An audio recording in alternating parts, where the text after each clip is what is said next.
Eh bien salut tout le monde, c'est Flo, j'espère que vous avez la forme. Alors on se retrouve pour la vidéo bon plan du week-end. Et on attaque tout de suite chez Humble Bundle avec un pack sympathique dont le Vegas Pro, le logiciel de montage Vegas. Alors vous allez voir pour le prix, pour 25$, nous avons Vegas Pro 15 Edit. Donc franchement là c'est une super offre, ça vaut le coup. Logiciel de montage vraiment sympathique, c'est celui que j'utilise. Donc n'hésitez pas à checker pour ceux qui veulent et bien sûr tous les bons plans c'est dans la description que vous les retrouverez. Un PC portable vraiment sympathique gamer que j'avais relayé sur Twitter, le Asus TUF 504. Donc le prix de base c'était plutôt 819€ récemment qu'on l'a vu. Et là pour moins de 700€ ça vaut vraiment le coup. 15 pouces Full HD, Core i5, 8Go de RAM, 1TB de stockage appuyé avec la technologie d'Optane, donc 16Go de mémoire très rapide, ultra rapide, qui va booster vraiment notre disque dur. La GTX 1050 Ti, on peut jouer à tous les jeux du moment en moyenne qualité 1080p. Windows 10, donc franchement du tout bon. Très beau petit PC portable, moi j'aime beaucoup son look, gamer, sobre, sympathique. Nouvelle gamme de chez Asus, moins de 700€. Un pack PlayStation 4 Pro 1TB en version noire avec GTA V et Monster Hunter World pour 339€ ici chez Cdiscount, donc voilà, sympathique. Donc d'ailleurs en fin d'année il y a beaucoup de packs que ce soit sur PlayStation et Xbox. Et d'ailleurs sur la Xbox il y a un petit pack sympathique aussi, Xbox One S avec 2 manettes, Forza Horizon 4, Tomb Raider, Fallout 76, Gears of War 4, Halo 5, Rare Replay et PUBG, donc un pack monstrueux pour 250€, franchement ça vaut le coup. Malheureusement elle est un petit peu moins cotée que la PlayStation. Au niveau périphérique, un petit clavier mécanique qu'on retrouve régulièrement, c'est l'HyperX Halo FPS en switch bleu, donc c'est des switches qui sont sonores avec un petit retour sonore, 62€ chez Amazon. J'ai une préférence pour ce Logitech G413 en roamer G, plus silencieuse, beaucoup plus souple, belle finition, rétroéclairé en rouge, à prix raisonnable 67€. Également excellent clavier, moi je préfère les claviers sans pavé numérique ici, alors moins 50% sur le MSI Vigor GK70, au lieu de 140€, ça fera 70€. Donc franchement très beau, j'aime beaucoup son look, RGB, vraiment gamer, compact, en plus avec des switch red, donc je trouve que c'est vraiment un excellent clavier gamer. Au niveau souris, la Logitech G402 à moins de 30€, donc à moins de 30€ elle vaut le coup, c'est une très bonne souris, taille moyenne. Elle commence à dater un petit peu mais elle est toujours au top, surtout pour le prix. Là ça vaut le coup. La souris sans fil G903 qui est vraiment excellente pour moins de 100€, la plupart du temps c'est 129€, ici 99€. Alors elle est excellente, elle est compatible aussi avec la recharge sans fil du tapis, le tapis est vraiment très cher. Les clics qui sont vraiment exceptionnels, elle est ambidextre, donc gaucher droitier, excellent capteur, donc franchement c'est du tout bon pour cette souris. L'HyperX Cloud Alpha qui descend, le prix a descendu, donc moins de 80€, ça vaut le coup. Le prix conseillé la plupart du temps c'est 100€.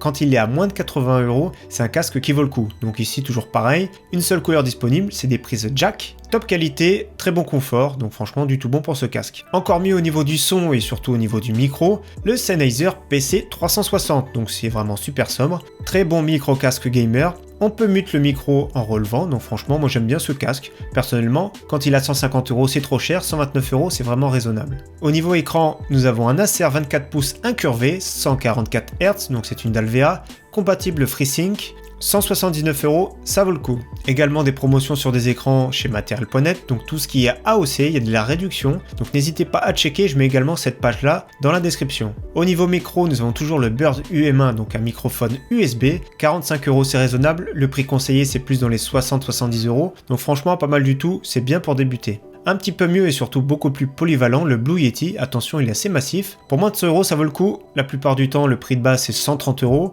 Plusieurs coloris disponibles, donc ça reste une référence, il peut très bien capter le son cardioïde, omnidirectionnel dans tous les sens. On peut faire de l'interview donc face à face, donc franchement micro super polyvalent, toujours pareil c'est l'USB.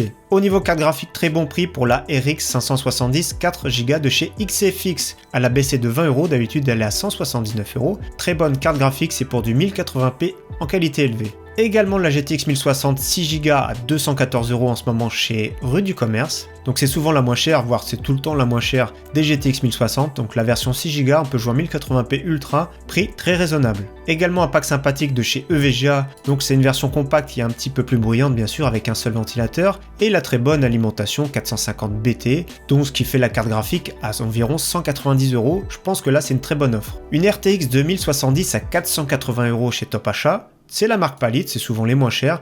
On a trouvé aussi des GTX 1060 vraiment pas chers en Palit. Le refroidissement est vraiment pas mal du tout. Et comme je le dis à chaque fois, une RTX 2070 à moins de 500 €, ça vaut le coup. Au niveau SSD, le petit PNY 240 Go pour moins de 30 €, c'est vraiment excellent. Et même la version 960 Go pour 130 €, donc là c'est vraiment excellent. Très bon prix, expédié et vendu par Amazon. Autrement, l'indétrônable 860 EVO au niveau rapport performance-prix, donc 50 € ici pour 250 Go, il est vraiment excellent.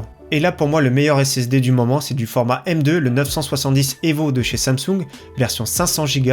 Le mien je l'avais payé 175 € ici, le prix Fnac 95 € et pour le prix standard c'est moins de 100 €. Là ça vaut le coup, c'est 20 € moins cher que tous les autres concurrents, excellent prix à la Fnac. Au niveau de la RAM on a toujours 8 Go de DDR4 by stick, donc une seule barrette, 56,99 €, c'est un excellent prix, la tendance est à la baisse et ça fait vraiment plaisir. Pour celui qui cherche un smartphone à très bon prix, l'Asus Zenfone Max Pro M1, donc un nom à rallonge, version 32 Go à 159,99 €. J'aime beaucoup celui-ci, c'est le concurrent du Xiaomi Redmi Note 5 ou du 6 Pro avec le même processeur, la batterie de 5000 mAh, le prix super raisonnable, 160 €. Franchement, smartphone super intéressant pour le prix. Et on va finir par deux télés, la Panasonic en 55 pouces 4K, une dalle IPS 50 Hz, 479 €, très bon prix. Donc une bonne petite télé 140 cm, franchement, gros écran, moins de 500 €, ça vaut le coup. Et encore plus gros avec une télé Samsung, 549 €, une dalle VA cette fois-ci, donc avec un petit peu plus de contraste, donc 550 €, 58 pouces, ça commence à être énorme. L'une ou l'autre, ce sont deux télé 4K vraiment sympathiques à excellent rapport qualité-prix. Voilà pour les bons plans, on se retrouve demain matin pour une vidéo, à très bientôt, ciao bye.